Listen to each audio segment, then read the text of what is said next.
Welcome back to my channel, Economics Simplified by Miss Ellen.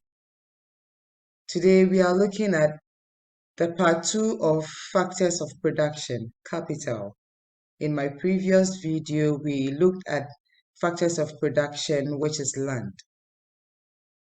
So we are looking at capital as a factor of production.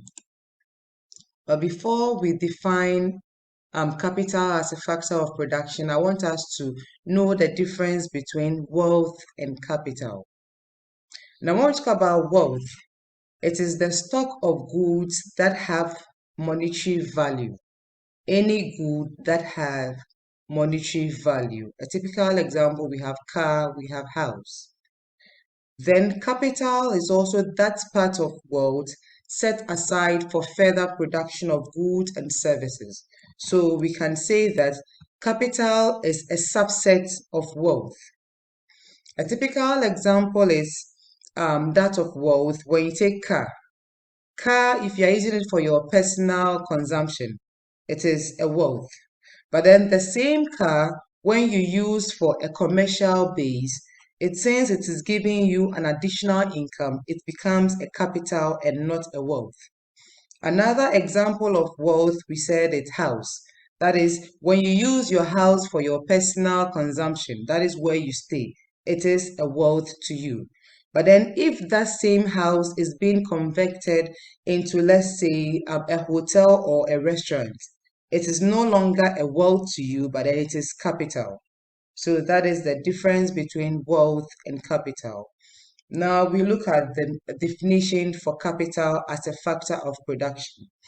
We define it as a stock of wealth which facilitates or it's used for production of goods and services.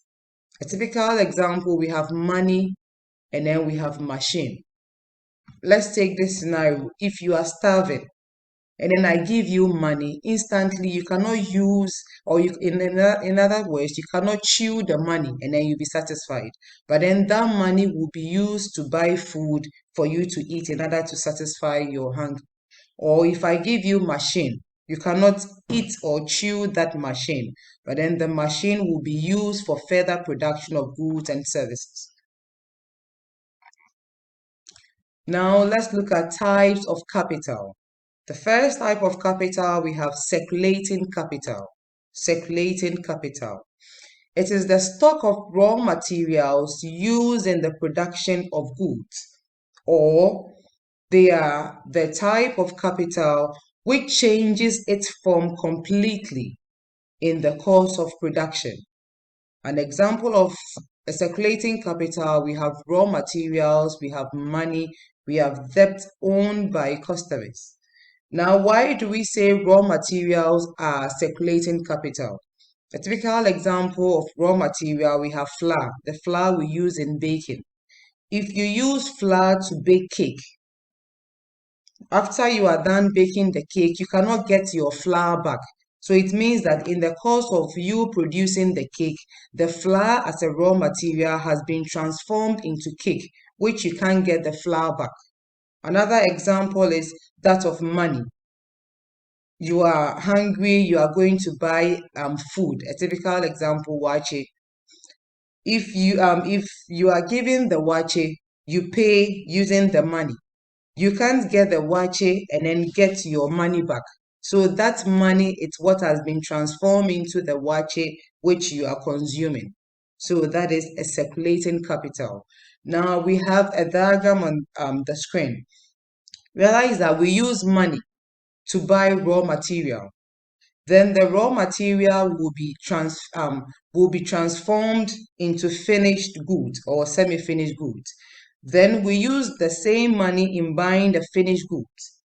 Then realize that the money again will be used to buy raw materials. Raw materials will be transformed into finished goods in that order. So they are circulating.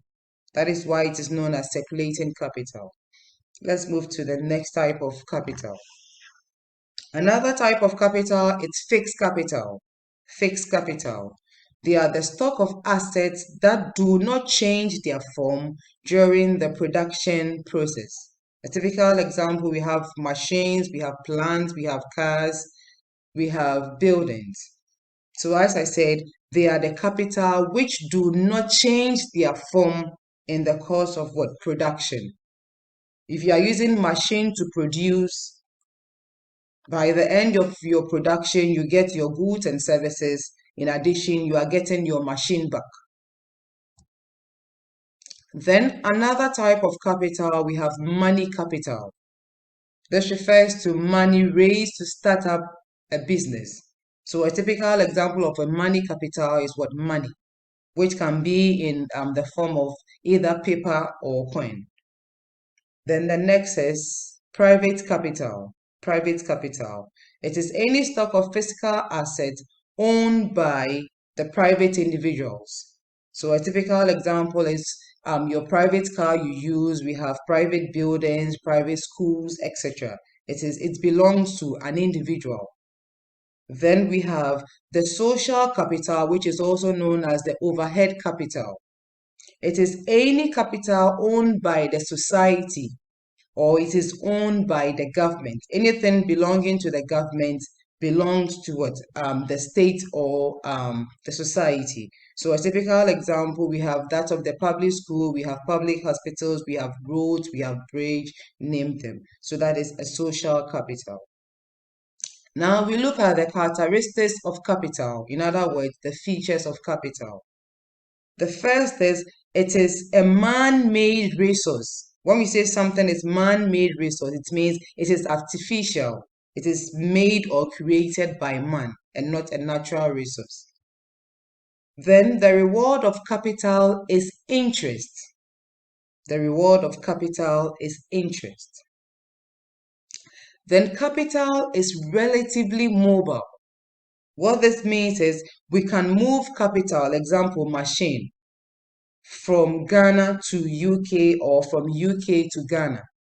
So it is movable. It can be transferred. You can transfer money from US to Ghana. So it is movable. Then capital may be fixed or circulating. Capital may be fixed or circulating. When we say capital is fixed, it means that during the production process, you still get your capital back. Then when we say capital is circulating, it means that in the course of you producing the goods and services, you don't get the capital or the input back. So it is either fixed or circulating. Then capital is formed through a process called capital formation. That is how we get capital, the accumulation of capital. Then capital depreciates. What this means is capital can either wear or tear. Example is machine. Machines depreciate. They lose their value. So it's money. Now we move to the importance of capital. The first is that it saves time. Then it helps production to be ahead of demand. When demand increases, with the help of capital, example machine, we are able to meet the demand or even be ahead of demand. Then it helps to increase production. In other words, when you are using capital such as machine, it helps us to produce goods on a mass base or mass production. Now let's look at the sources of capital. We have two types of, or we have two main sources of capital. We have that of the internal source of capital, then we have external source of capital. So we take them one after the other. Now let's look at that of the internal sources of capital. The first is your personal savings, one's personal savings. Then we have plowback profits, plowback profits. Then we have government savings. Then we have shares. Then lastly, loans from financial institutions. These are the internal sources of capital.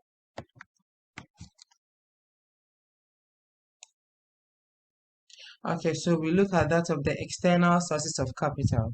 The first is that of grants.